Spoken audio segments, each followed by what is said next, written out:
Hey everybody, this is David at Homestead Hacks. It's been a while since I've done a video talking about my comfrey plants. And I want to show you, with these things here, you got to experiment in different locations in your yard and see which ones are best, because they don't grow, especially here in the south. Now I'm sure in the north and in colder climate, a little bit colder climates, they do good probably everywhere, but here in the south you got to be very select where you plant them, because they got to have moisture and they got to have good fertile ground. These things here coming out of the winter this year have looked wonderful. These are in full bloom, and now would be the time that if you wanted to do something with dry it out or make some comfrey salve or comfrey oil, now would be the time to do it, because they're at their full potential when they're in bloom and the stalks are big. We're at the 1st of May. Today's May 1st. You can see the bumblebees around them. Bumblebees love them, the bloom. And if some of you don't know what these are, they're called comfrey, C-O-M-F-R-E-Y.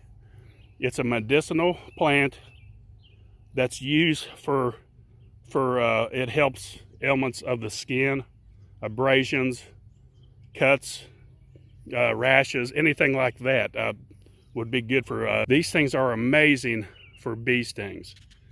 You break off a little piece of the stalk or the leaf and rub it on your bee sting, and you wouldn't believe how fast that bee sting, the swelling will go down. They work very well. I make a comfrey salve that works very well.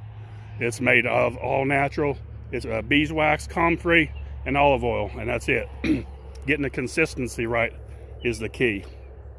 So if any of you need any of these, there's a place in North Carolina called Nantahala Comfrey, Coe's Comfrey, C-O-E Comfrey.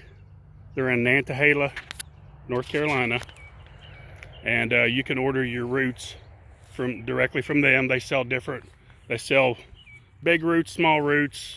If you get the bigger crowns, of course, you get back bigger plants. Now, there's only 2 places in my yard that I've been successful growing these. This is one of them right here.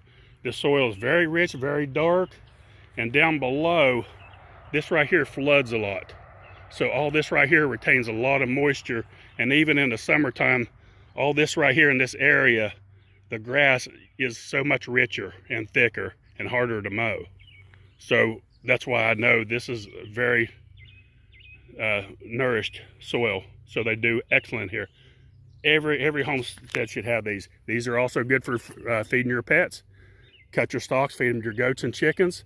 They're very, very high in protein, and they work very well. But get you some of these and try them out.